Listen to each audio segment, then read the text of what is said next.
So we do consider ourselves foodies, and that was one thing that made us excited to go on this Virgin cruise, was to try all the different food venues. And when I say all the different food venues, what I'm trying to tell you is it is completely different from any other cruise experience you've ever had. There is no main dining room and there is no like Windjammer style buffet. It is completely different. There are 24 different restaurants on board, and they're all included. Right. I think the only one that I can remember, there was another one hiding somewhere. I think the juice bar was the only one, and there was one other one, but we managed to fit in everything, and the noodle bar. Those are the only two we didn't make it to through the entire ship. And this was great for us because this meant every single day we were eating somewhere different. We were trying something new. Pretty much everything was amazing. Even their included coffee. So if you've ever been on cruise ships and you have the complimentary coffee, it kind of tastes like dirt most of the time. This coffee, add a little sugar, I'm good to go. I had no trouble with it. Yeah, the food was just spectacular. From the pizza place, which offers like 4 or 5 different styles of pizza, that they kind of make it like a personal pizza, and they make it to order. You walk up, order your pizza, they make it right then and there. It's not just sitting under a hot lamp where you're gonna get a slice. It's fresh, made to order pizza that was really good.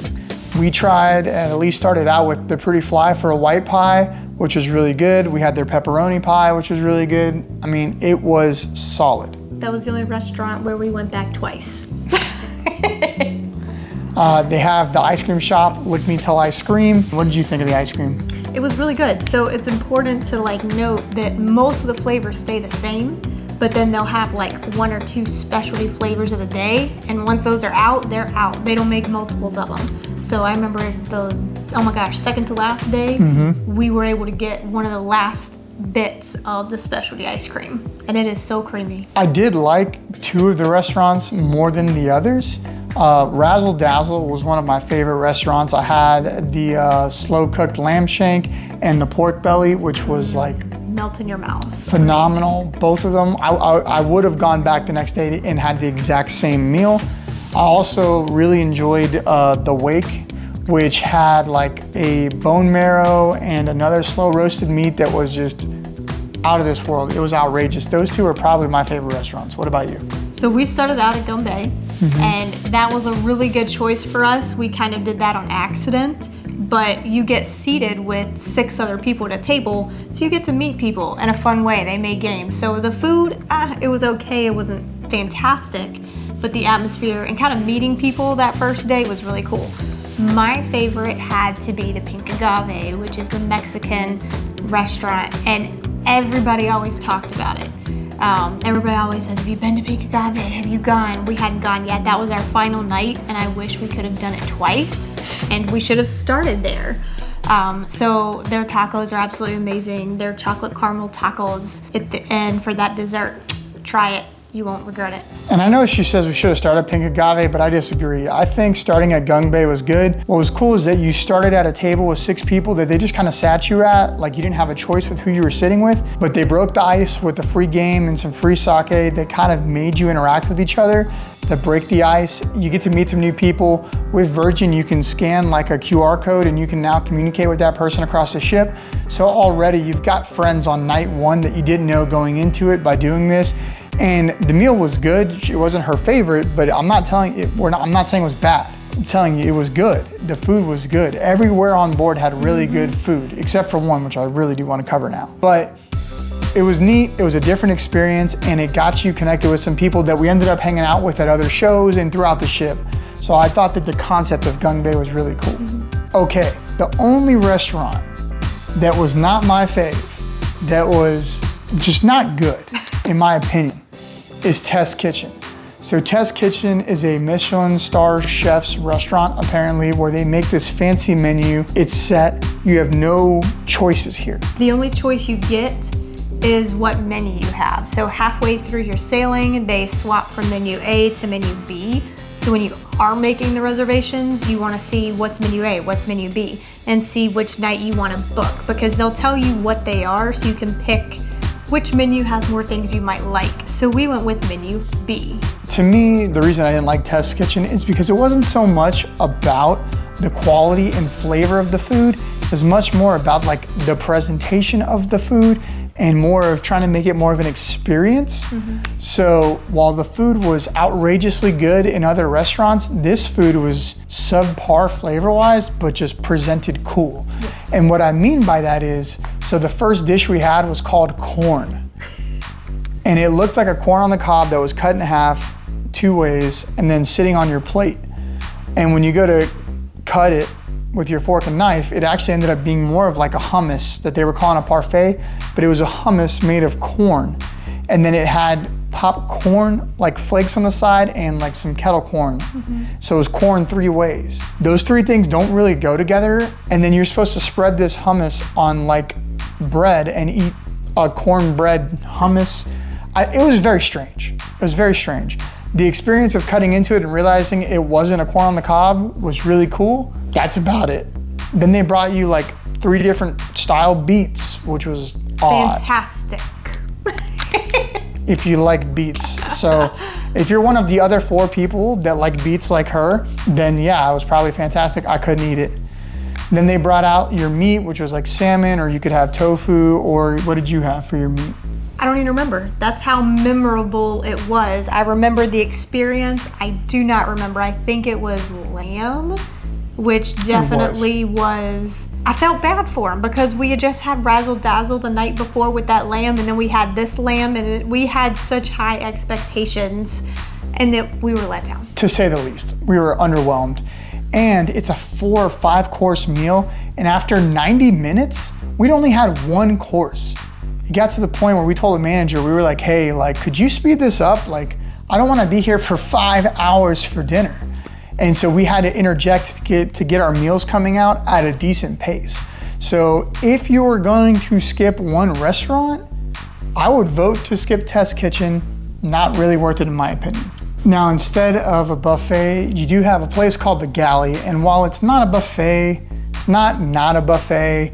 So there's just a bunch of different style counters that you can walk up to that are like individual restaurants. There's a bento box place, there's a sushi bar, there's a taco bar, there's a rice bar, there's an Americana kind of like sandwich bar, there's French pastries and sandwiches, a bagel bar.